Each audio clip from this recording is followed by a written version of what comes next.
Hi, good afternoon, everybody. So as Brandon said, I'm Melissa McRoberts with Chicago Title. I've been with Chicago Title probably almost 20 years now. I've been an escrow officer for 26 years. And yes, I started at 12 before you ask. But we do have some things to go over today. And we've got some handouts for you as well that I can go over if we have time and if you'd like me to. But as Brandon said, we've had some real life things going on lately, and I felt like it would be more prevalent, more interesting for me to tell you about them. Most importantly, I tell you these things because as a realtor, there are questions that you should probably be asking your clients, things that you should note to ask them because you want to make sure that we have as much information as possible up front. Um, and that way we can avoid any uncomfortable conversations or issues at the end of the transaction. A lot of what we've been seeing lately are family transfers, whether the property's in a trust and the parents pass away, or the parents are gifting to their children of some sort. I had an example where mom owned the house and she prepared a deed. Upon her death, it would transfer the property to both her sons. Both of her sons are currently married. So she passed away. They recorded the deed to transfer the property into the house, the name of just the sons only. The idea was that either one son could buy out the other or that they would sell the property, split the proceeds. Unfortunately, the way it worked out with the spouses, neither one of them wanted to sell unless it was for a very discounted rate. And one wanted to keep the house and the other wanted to sell, and they couldn't agree upon it. They ended up having to get a mediator, which has delayed the transaction because they didn't really talk it out. One brother decided to sell and the other didn't. In that particular scenario, you need to make sure that all parties are on board. Because there's nothing worse than getting into contract and then finding out that one person didn't want to sell or that they don't agree on the sales price. I had another situation where mom and dad did own the property. They were in trust on their property. The kids decided they hadn't done anything with the property for a few years. The trust attorney reached out and said, okay, it's time. We have to dissolve this trust. And by dissolving the trust, you have to then transfer the property that was in mom and dad's trust to the heirs or to the beneficiaries of that trust, which they did. One of the brothers had passed away. The trust attorney didn't really advise them to deal with the brother who had passed away. They transferred it to the siblings, not the brother that had passed away. But now we're in contract, we're selling. The existing siblings that own the property are trying to figure out how they address this brother and any probate taxes that this brother may or may not have, and working with the attorney. And it's just things that they weren't made aware of prior to deciding to sell the house and accepting a contract with the buyer. So it is causing a delay. We are able to fix it, but it was just an unforeseen. We didn't realize it when the escrow was open. The siblings were just on title. I didn't know that there was previous trust until the sellers mentioned it to me. The realtor wasn't really aware of it. So you just kind of have to really dig and ask those questions sometimes. My last one, which was quite the doozy, was sellers who were getting divorced and they weren't very amicable with one another. And we pulled the title report. There was a first mortgage, there was a second mortgage. There was also a California PACE program, and I'm not sure if you're familiar with that, but that's where you can get a loan from the state of California to do improvements on the house, especially energy saving. You can get solar, you can get new windows, you can get all kinds of things. And instead of paying a separate payment for that loan, what they do is they roll that loan into the property tax bill. So each year they split it up into 2 payments and you pay it when you pay your property tax installments. So I saw that on the prelim. They said they didn't remember doing that. And I said, well, I'm going to have to investigate it, order a demand. They also had a second mortgage with Greenpoint Mortgage from 2007. 2007 is not that long ago, but neither one of them knew anything about it. And I said, well, regardless, we have to address this. It ended up taking me 8 weeks, enlisting the help of my chief title officer because Greenpoint had since gone out of business. They fell down in 2007. So when a bank falls down, somebody else takes them over, they take on that debt. Then if that debt's not being paid, it gets rolled over to somebody else. And with the sellers not being helpful on it, it again took me 8 weeks to track this down. I finally tracked it down and there was a balance due of $63,000.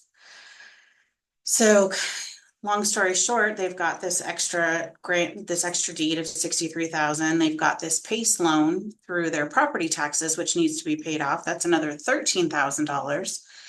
The wife had done the quick numbers in her head and her agent went and got her into contract on another home. And by the time we paid everything off and all the debts, she didn't have enough money to buy the house she went into contract with.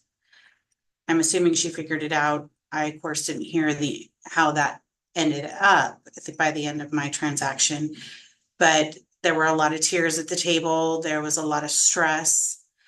And of course, as my listing agent, he knew these people. We saw the prelim, we discussed it. We knew we had to work these things out. Unfortunately, he was not representing his seller for purchasing because he would have never, advised her to buy until she knew exactly what she was getting out.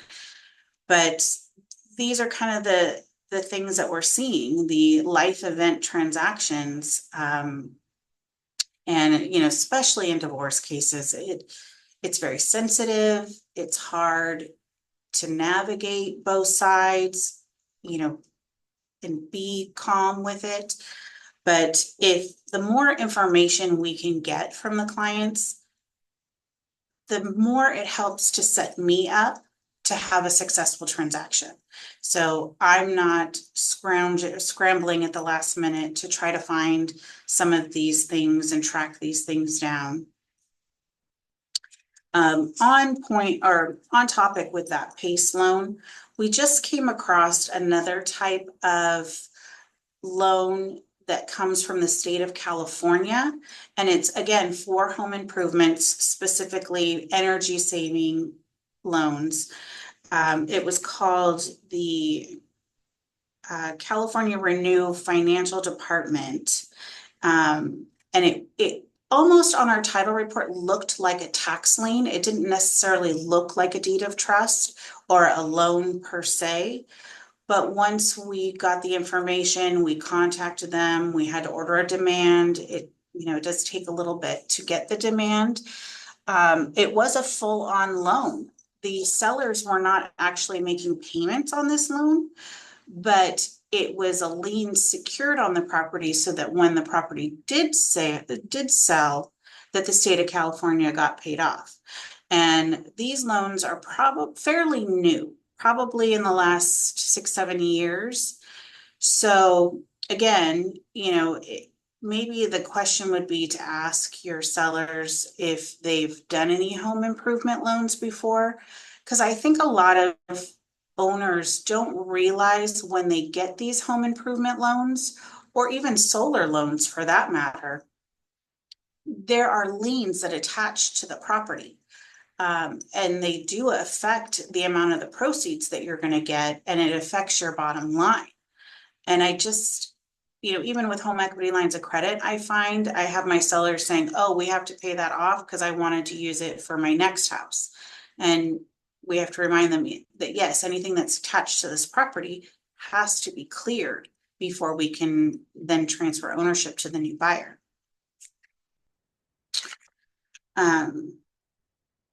My other one that was kind of fun is it was a little property in Sacramento, and the owners bought it from the Sacramento tax collector. When a person doesn't pay their property taxes and the property taxes go into default after a certain amount of time, the county does a tax sale and you can actually buy these properties in tax default.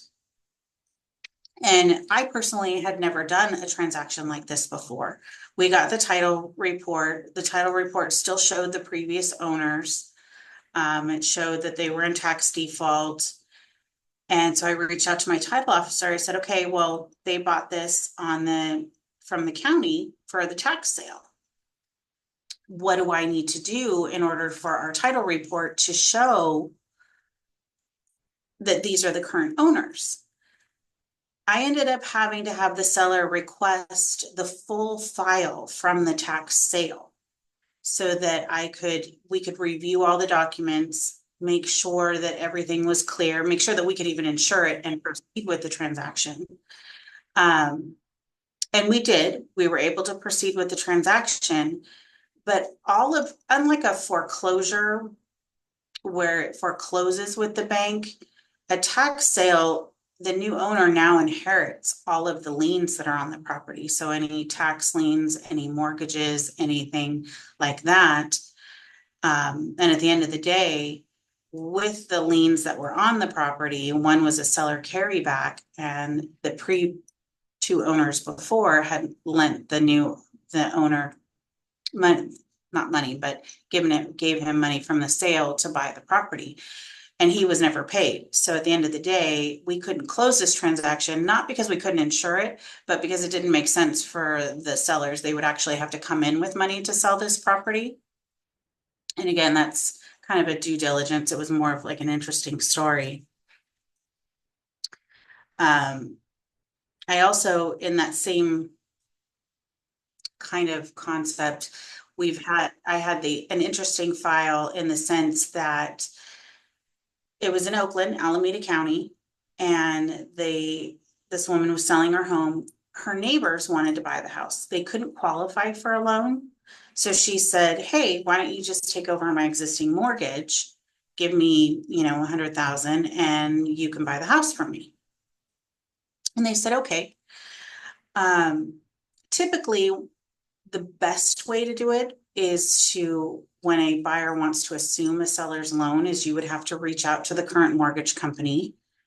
You'd have to let them know that we want to assume this loan, and the lender would provide you with an assumption package where the buyers kind of get pre-qualified and they do all that stuff. Well, given our situation, they couldn't get pre-qualified because they couldn't qualify for the loan. And again, I don't know all the details of why they couldn't. I just know that they weren't able to. So what it is, so then instead of a formal assumption of the loan, they're just taking subject to. And I was surprised because again, you're just transferring ownership and not paying off the existing mortgage, which to me feels very risky. It feels, the lender could technically call the loan, and then the seller would either have to pay it in full or the lender would default on the loan. What I found mostly surprising with that is that we went through that process and that's the way we did it.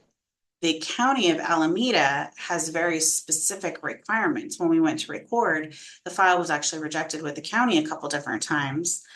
And there's specific verbiage that they require on their recordable documents along with the PCOR that really spells it out, what it is that the seller's doing and what the buyer's assuming. And I thought that was very interesting because I had not encountered that before.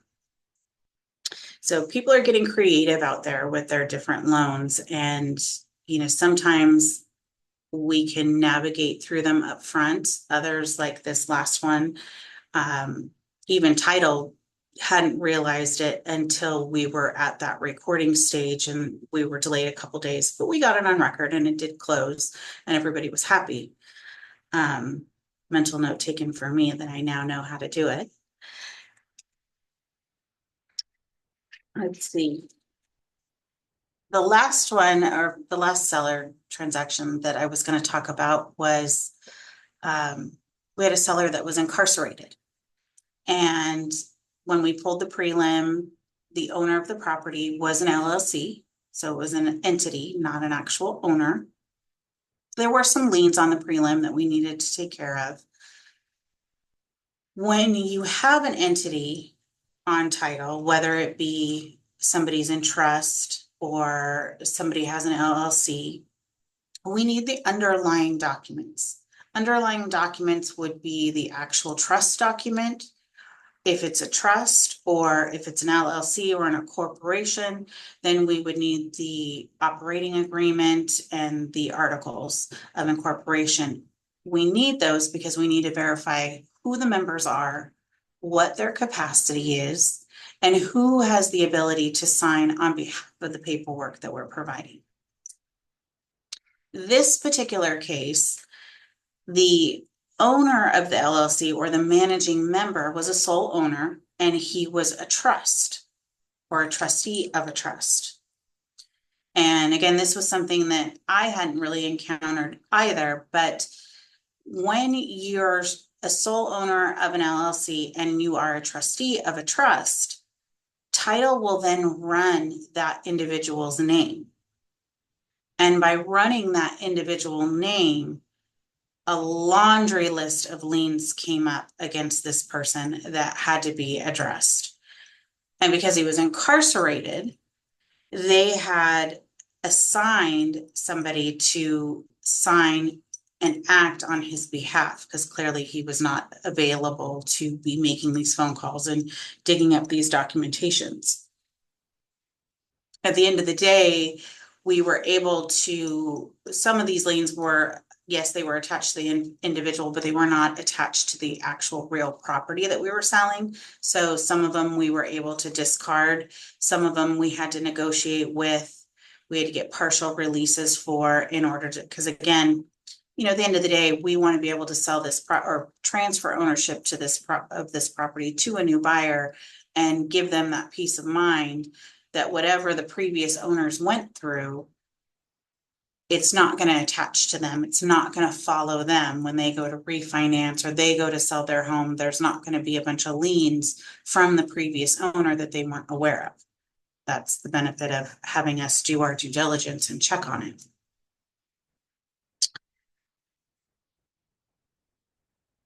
So those are kind of what we've been seeing lately. Again, we've had a lot of life event things, a lot of people passing away, a lot of people wanting to add their children to title. I did have a situation where they had a couple had put their children onto title.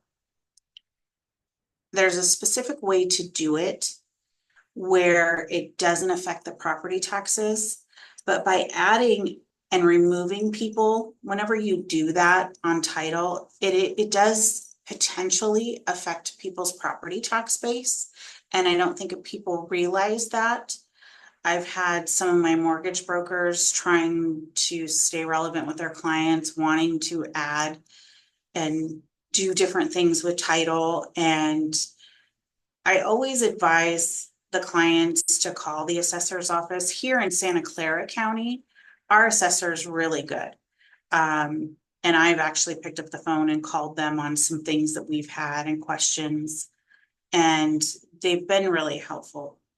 I just think, you know, sometimes it's not always a good idea to add and remove people to title, because this one client came in and he was so upset because he couldn't afford his property taxes anymore. He was going to lose his home, and he had gone down to the county and he was trying to reverse and undo some things that had been done, because his property taxes had shot up so much just by adding and removing people. This was more specific to when we were in COVID and the interest rates were really low, and they were doing a lot of things and refinancing multiple times, but it was still very stressful for him and very distraught, I would say. I kind of wanted to open it up. I've been talking a lot. Does anybody have any questions or concerns? Hi, good afternoon, Melissa. This is Shakira with Century 21 Real Estate Alliance. I have a question regarding um, the person who bought the property from is it The what is tax it called? collector. Yeah. Tax collector. So how would you know? Because sometimes the clients, they have no clue. They thought, okay, I'll buy property, then it belongs to me. And then down the road, the owner wants to sell the property, and they thought that it will go through the normal process. However, the agent has no clue because we don't say who did you buy the property from, correct? We assume that the seller owns the property. So Right. how would we find out?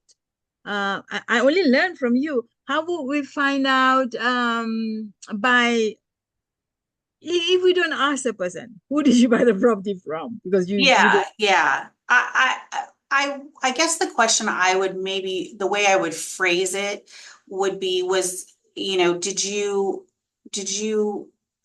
obtain this property by any kind of special manner in the sense like, did you buy it from the courthouse steps? Did you purchase it from a county tax sale? Um, you can always go to our Premier Services and run a property profile and look.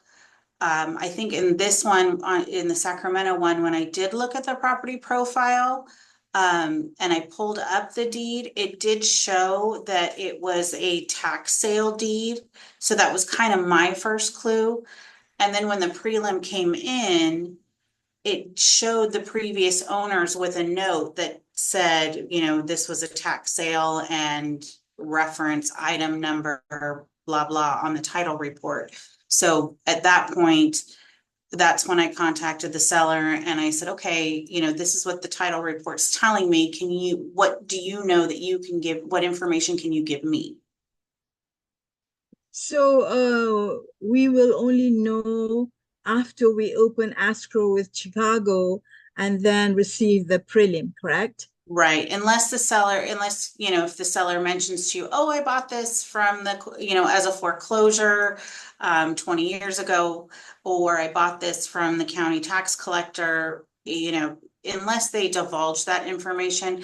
And that's the hard part. Sellers don't always realize, or it doesn't occur to them that they need to share that information. So, Correct. it's kind of to have like a little checklist that you can say, did you get a line of credit? Did you buy this, as a foreclosure? Did you buy this as a tax sale? Are you in a trust? Has anybody, passed away? Um, just because it opens up the door for those conversations.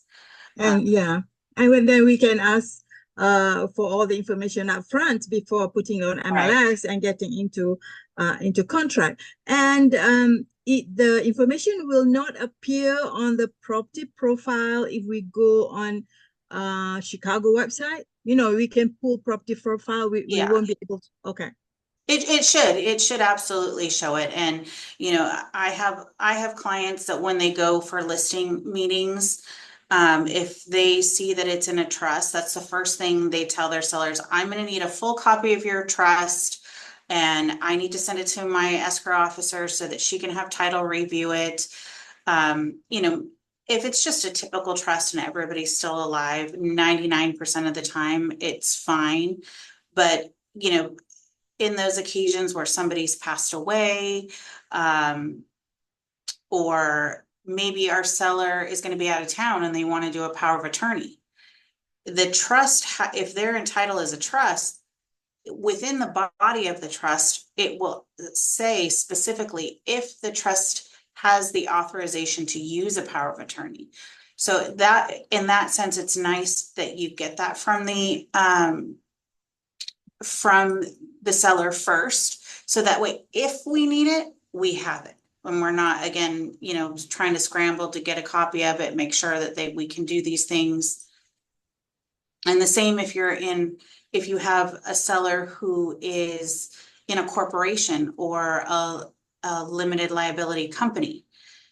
ask them, do they have the documentation to support their LLC or their corporation? Because title's gonna need to see that, and they're gonna make sure. You're gonna wanna, I mean, even still, you're gonna wanna make sure that the person who's signing your listing agreement is an authorized member of the LLC. Yeah, correct. Anyway, I also have another quick question. The last scenario that you mentioned regarding the owner putting the kids, did you say the children, on title and then taking it off title? In that scenario, you mentioned that the property taxes will increase. So it shouldn't trigger it. There's a specific form, and whenever you record a grant deed, there's what's called a preliminary change of ownership that gets attached to it. And that is a form that will actually tell the county what it is that you're doing. There's a box that says it's a parent-child transfer. If the county, if that's not attached or if it's not marked correctly, the county's not going to know that it's a parent-child transfer, whether it's parent to child, child to parent, or parent to grandparent. They're not going to know that. So they're automatically going to reassess the property. So you have to be really careful when you're doing that to make sure that you're doing it correctly. So if it's within the family, then it will not. It is exempt from reassessment of property taxes, but the proper documentation needs to be there when it records, because after it records with the county, it then goes over to the assessor's office. So if the proper documentation isn't attached with it or marked correctly, the assessor's not going to know that it's a parent-child transfer or vice versa. When you transfer, don't you need to go to the title company? And because No. Oh, really? Yeah, you could go to a document preparation company to prepare the documents. Attorneys can prepare the documents. You could Google documents, fill them out, and take them to the county and record them yourselves. Wow. And again, that's why we have title insurance, because, let's just say, for example, if I wanted to add my daughter to title, I could download the document, I could prepare it and record it. And then if I go to refinance, because maybe I need my daughter to qualify for the loan, I go to refinance. When title is working up the title report or the prelim, they're going to see that, oh, Melissa went down to the county and recorded this grant deed, adding her daughter on title, but we don't see that there was any title insurance with that transaction. So the prelim's going to come out, it's going to show my name only, and then there's going to be a note that says, hey, we saw back in February that, this deed was presented and recorded with the county, but we're going to need to verify the validity of this document before we will agree to change the title on the prelim and move forward with this transaction. They want to make sure that, because again, there's been times where, say, my daughter forged my name, went and had it notarized and recorded it so that she could be added to title. Wow. So in that scenario, when we agents go on the Chicago website and look up the property profile, there won't be the change of names like Melisa Roberts and then Jennifer Roberts. So it won't appear on that profile? No, it will still show, because our property profile system is going to show you everything that's recorded, or all the recordable documents, the deeds, any grant deeds, any deeds of trust. It's only when you go to pull a prelim because you're either selling the house or you're either going to refinance, at that time when title is reviewing what's on our property profile system, that's when they're looking at each and every document and saying, wait a minute, this was recorded, but there was no title insurance, because they can match it to make sure that it was insured by a title company. And that's when they'll see it and then they'll question it. It'll raise a red flag that we have to address before we can move forward and close the transaction. Wow, thank you for all the examples. Normally, I mean, in my case, even in other realtors in my brokerage, I don't think they've experienced this, but about 5 years ago, I sold a property and the title company, I suppose they're still there, was in Tracy. So when I did a walkthrough, I asked the sellers, I mean, the parents, the owners, they did not speak English. Luckily, the son was there, the son who spoke English. So I mentioned, when are you going to move out? And then, move out? They said, what do you mean move out? And my God, it was crazy. Usually I don't yell at people, but when the loan is secured and the to do the extra extension will cost money, right? So anyway, I said this has to be taken care, this to be resolved. And I found out one of the owners, the uncle who was on title, was in prison in New York City. So, and then when I called the title company, they said, well, we couldn't find him. I said, what do you mean we couldn't find him? So everybody went crazy, right? Usually I went crazy because my client, this money was incurring every day and they were going to be on the street because they gave notice to their landlord. Anyway, so I said, you have to find out. Let me know. I'll drive over there, but I couldn't drive in New York City. And I found out, just for everybody to listen, I found out when somebody's in prison, if you send them something, they don't get it the same day. No. They get it like within the week, and they have to sign in, sign out, whatever. The process was too crazy. But I think actually they did know, but they didn't tell me. And then I said, this money that's incurring, my client's incurring, you guys have to pay for it. So Absolutely. That's what the title company's for. They closed the transaction and not all the owners had signed off on the property. And finally, we did manage to resolve the situation after 10 days or so. I can't even remember. That was my nightmare escrow. Usually Yeah. escrow, you do have issues, but this one, like, what do you mean New York City? And anyway, so Melissa, I that's have a question. This is Sandra Yeah. Sample. Hi. And I've actually advised and I've had clients do this before where they added a child on, but now I've forgotten the name of the form again. What's the name of the form again that they need to file? It's just normally a grant deed. No, no, no, not that. The one that shows that it Oh, was the a transfer. preliminary change of ownership? Is that just what it's called? Just the preliminary change of ownership? Okay. I Well, know you do the grant this is the deed to one add somebody.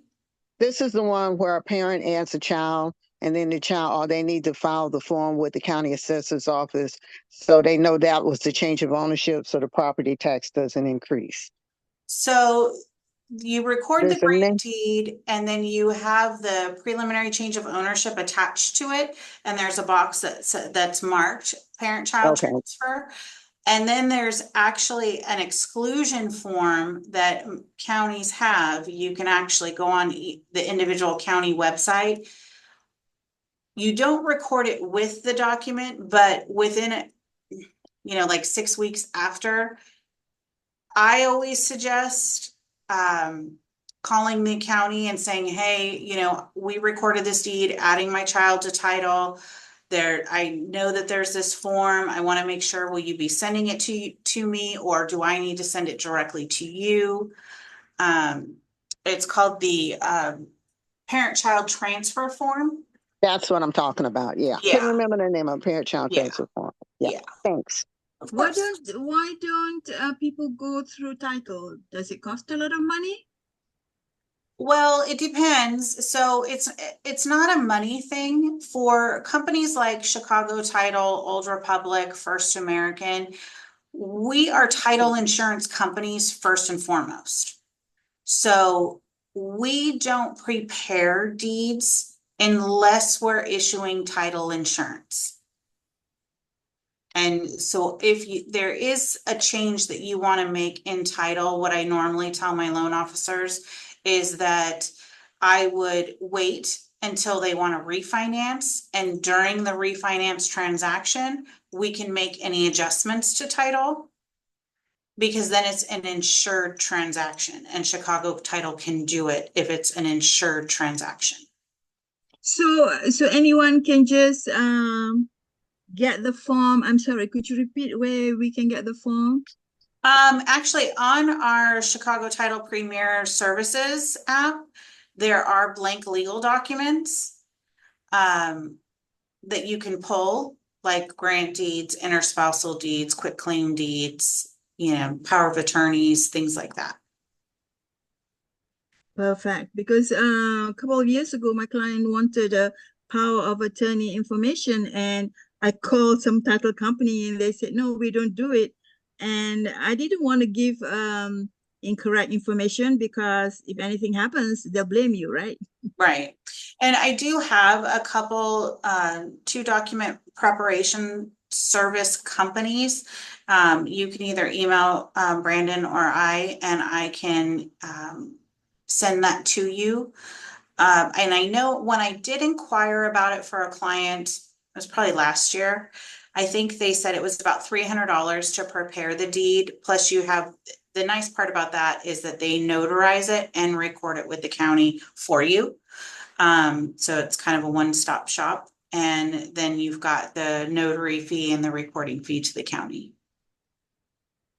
Thank you. I want to say hello to Brendan. I met you at our location at the building. You came with, I can't remember her name, but I've been so busy. I wanted to get in touch with you. Anyway, Good to see you again. kind of, no, your office is close to SCORE, right? Say that again? Your office is close to the real estate board. Yes. Yes, SCORE. the SCORE Yeah. office. Yes. Right down the street. All right, Neil, I see you had a question, or Elena? Yeah, I did. You mentioned subject to, there's those people on the internet and doing that. And I had a associate from another company had a client who was going to do that. And so is it realtor, could the realtor get in trouble for doing a transaction like that? Or I'm not asking you're a lawyer or not, but have you found? Yeah. You know what? It is, the realtor that I had that did it, obviously I would refer you back to Mike to verify, because as far as what you as a realtor can do or not do, I wouldn't know for sure. I certainly questioned it on my end. Can we do this as a title company? And we have, there were specific things that we had to do to cover our butts, obviously, because like I said, taking subject to and just taking over somebody's payments again poses a great risk to both sides. But we were able to do it. It was all legitimate. Yeah, that's good. Yeah, it turned out he didn't do anything, but it didn't work out. The seller decided to the 2 buyers didn't work out. And he was going to represent both the buyer and the seller. That's where I was concerned for him, because he's a dual agency there. Yeah. Okay. Thank you for your answer. Appreciate it. Oh, you're very welcome. Elena, did you have a question? Yes, I have a question. So I was in the car in the first 10 minutes on the call. So if this might be a review, but hopefully other people need a review too. So so what I really want to walk away with is the questions that I should ask as a buyer's agent and as a seller's agent before that, so we can catch things before. And I know that's exactly what you talked about. Like, what should I ask? Yeah, I think as a buyer's agent, I would probably make sure, do you know exactly, I wouldn't want to make the assumption that it's husband and wife that are on title and can they qualify for the loan? But obviously that's a question you want to ask. Is there anybody else that you wanted to add to add or be in this transaction with you Do you have an existing trust that you want to incorporate with this purchase? Do you have an existing, company, LLC partnership that you want to add? A lot of times, so when I get a purchase contract, whoever's name is on the contract, that's what I put into my system and I kind of run with it that way. Mhm. And we move forward. My practice is that if it's John Smith and Sarah Smith, then I ask title, I say, okay, we're in contract. I've got John and Sarah Smith that are buying this house. Can you run their names to make sure that they don't have any liens against them? If we're moving along in the transaction, it's a 45-day close, 2 to 3 weeks later, the buyer tells me, oh, by the way, I wanted to add my mom or my sister-in-law. Then now I've already submitted all my preliminary work to the lender and I've already asked title to run the names. Now I've got to make sure that I redo that work, add that information to the lender so the lender's notified. And then we have to run that anytime that third person's name. And what if that third person has a lien? So Okay. that's a good question to ask. Are you sure that it's just the two of you? Is there anybody else that you would want to add to title?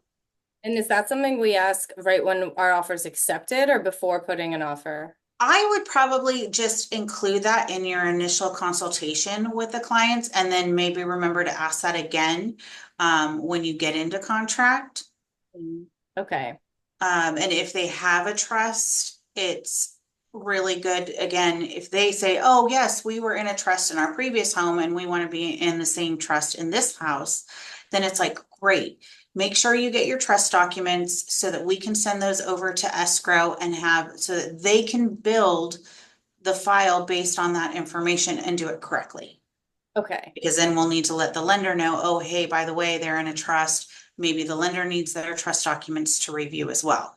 Okay. And then so if that's questions for the buyer, but let's say I'm with a buyer, we want to put an offer on a house, and we see in our PR something that it's owned by a trust, then what are some things that I would need to know? Like, do I need to do any ask any questions to the seller's agent about that?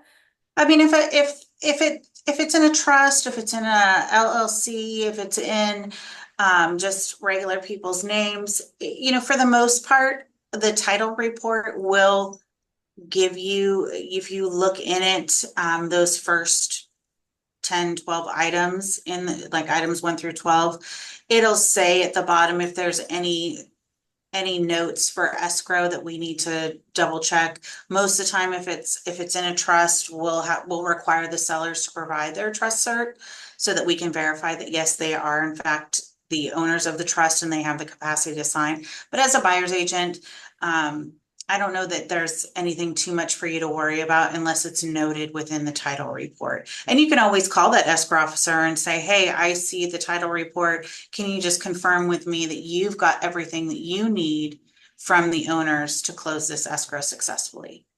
Okay, thank you. And then as a seller, you said to ask, did you use a line of credit? Was it a foreclosure, tax sale, or probate? Yeah. Or the seller's agent? And then is Yeah. there anything I missed? Did you do any Improvement? home improvement loans, whether it be with with California or the state of California, the franchise tax board? Did you do any kind of things like that? Because like I said, a lot of sellers just don't realize that it's on the property and then that's coming out of their proceeds. They're thinking, oh, I have a loan for 500,000. I'm selling my house for 1.5. I'm going to walk away with $1 million less some fees. Okay. But if you're not taking into consideration that you've got this PACE loan or this home improvement loan or this equity line of credit, they're shocked. It's like sticker shock. What do you mean I'm now getting another $300,000 less than I thought? Okay. Thank you so much. And if they do have a home improvement loan or something, we need them to share Get the company information, so that I have the right information to contact that particular company and say, okay, we've got a loan. I need to get a payoff demand so that we can pay this loan off and get the total amount due to clear the lien. Okay, thank you so much. I know some of that was repeated, so I appreciate No, it. not at all. Yeah. And the other thing I forgot that I wrote down that I wanted to mention to you guys is with this new commission change that's going on, we as escrow officers are not formally trained on car forms. We don't always know how to read them. We're noticing on the purchase contract, if there's a box checked, that the seller is going to pay for the buyer's commission. And then there's a separate addendum that comes in, if you're a buyer's agent, even if you're a listing agent, help us to be really clear on, okay, the listing commission is this amount. The selling commission is 2% that the seller is going to pay, but the buyer is supposed to pay 0.5 of the commission to the buyer's agent. It would really help us. We've had a couple unfortunate incidents. Thankfully they worked out to our favor. We had gotten, on the contract, it said this, we had gotten that other addendum that said this. We charged the buyer the 0.5% and the seller paid for the 2% to the buyer's agent. So we disclosed it and it was on there. It came to be that the buyer was not going to pay that 0.5%, but had we not disclosed that 0.5% that the buyer was going to pay and sent all of our estimates to the lender, and the lender drew documents based on that, one, the buyer would have been short that 0.5%, and two, the lender could force us to redisclose because we didn't have that on our statement initially. So as we're all learning to navigate these changes, just make sure that you're super duper clear on what the commissions are set on. We're trying to make the habit of making sure that we address that from the second we get the contract in, but that would be really helpful for us. All right. Anybody else have any questions? Sandra, your hand's still up? Anything? Yeah, Sandra, were you seeing the Melissa's contact info? I saw you ask a couple times. Are you able to see that? Sorry, Yes. I'm sorry. Yes, I did see that. I thanked you, and I forgot my hand was up still. So let me lower Yeah. it. Thank you. Yeah, Melissa, I didn't put my hand up, but I do have a question when you mentioned regarding the compensation. Actually, that's the word we need to use, and we cannot use the word commission anymore. Compensation and Yes, compensation. and concessions. And I do understand that we have to forward all those details to you guys. And also, the buyer might request concessions or closing cost or whatever from, because I'm not, well versed in loans, in the loan document. So how does that play out? Do you get anything from the lender or? So that's, if there are concessions being paid for by the buyer, that's why it's so important for us to know that up front, because usually once we get into contract, the buyer's agent will introduce me to the loan officer, or the loan officer reaches out, or the lender, whomever it may be. And I draft up the estimated statement based on the purchase price and the loan amount. And I plug in all those initial figures and I send it to the lender. Then they use that to start preparing their closing disclosure. If I don't have that information from the get-go, then I'm under disclosing to the lender from the very beginning. And then if the agent tells me, a couple weeks later, oh, by the way, I forgot to tell you, the buyer's paying, 0.5 or 1% of the commission to me directly, then we need to make sure that we're redisclosing that to the lenders, because we, again, once the CD's out, the buyer has their 3 days before they can sign their loan documents. If we don't get that to them in time, that could reset that rescission period. Melissa, this is Sandra again. There are some lenders who are giving the buyers concessions, and out of that concession, they are willing to pay part or all of the buyer's agent compensation. Now, how do you get? Yeah, so we, the listing agent, and the buyer's agent, don't necessarily. Well, I can't say the buyer's agent doesn't have that information. How do you want that information disclosed to you so that you can include it? Do you get it from the lender, or how do you go about that? Typically the selling agent would tell me if they have knowledge that the lender is giving a compensation for something. They'll say, hey, by the way, this is happening. Or if maybe they just weren't privy to it, because let's face it, a lot of buyers end up shopping around. Then when the lender reaches out to me for their initial information, sometimes they give me a lender estimate to go off of, and it might be in there to kind of clue me in that maybe that's happening. But if it's on the lender's side, then the lender usually will direct that to me and give me. Okay, and that was I think more of my question. The selling agent might say, "Hey, by the way, the lender is going to pay, this percent of my fee." Right. Do you need something from the lender to disclose that to you in order to put it on your? As long as the lender confirms it on their closing disclosure. So, if you tell me that, my practice would be is that I would go in my system and I would put that in my system with a note that says, per selling agent, lender's paying blah, blah, blah. And I'd put it in the system as a placeholder so that when that statement generates, it's going to show on there. And so when the lender sends me fees or asks me to send them my estimate, that's already going to be on there. When I get an estimated closing disclosure and I'm building it, and I'll look at it, and if it's not matching to what you've or the information you've given me, then I'll tie you both in an email and say, hey, I was under the impression that this amount was going to be paid for by you. I don't see it on your CD. Can you advise? Okay, so you're not looking for something before that time? No, not necessarily. No. Okay. Thank you. Melissa, this is Pua. Hi. Hi, this is Pua. I have a question in regards to the documents for the entity. You said that if the seller was an LLC, that we would need to provide the operating agreement and the articles of incorporation. If it was a single member organization, and if it was if the owner of the LLC was a trust, a sole member trust, right, or trustee, correct. The sole member was a trustee of a trust. Right. So then in that case, we would also have to submit the documents for the trust. I would ask for them just to be safe.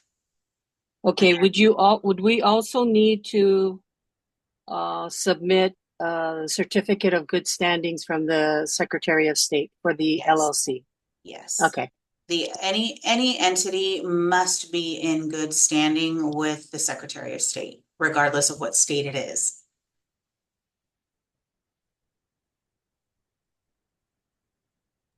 Okay. Yes. Thank you. Oh, you're very welcome. You're very welcome.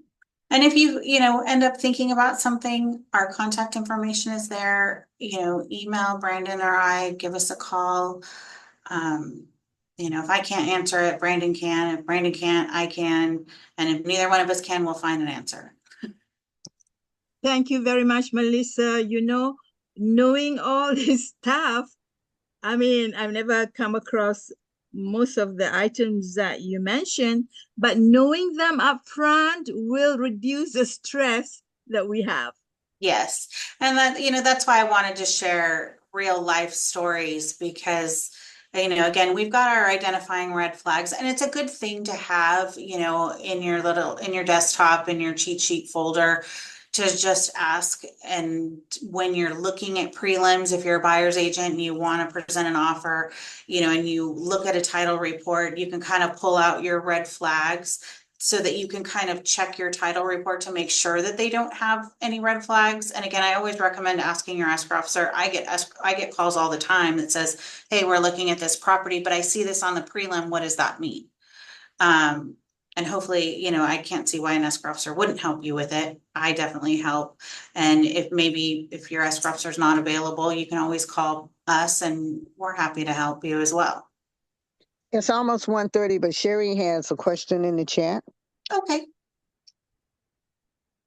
So That you didn't see copy it. of the So buyer. would you need a copy of the buyer broker agreement? Yeah, we like to get those, but like I said, sometimes we're getting multiple ones, and because we're not trained to look at these agreements all the time, it'd just be helpful to be like, okay, Melissa, here's the buyer broker agreement. This is the latest version. Make sure the seller's paying for XYZ or the buyer's paying for XYZ. If you just kind of help to spell it out for us so we have it to know for sure, that would be amazing. We would love you forever for that. As I understand it, I've been to gazillions of these seminars, workshop, because I don't want to make any mistakes. And sometimes some instructors says things a little different from the other one. But as I understand it, the BRBC, you are required just to send the last page. That's Right. what I understand. Yeah. Yeah. All right, you guys. Well, I hope you enjoyed it. And like I said, if you have any questions, let us know. And I'm sure we'll be back again. Thank you, Melissa. Thank you, Brandon.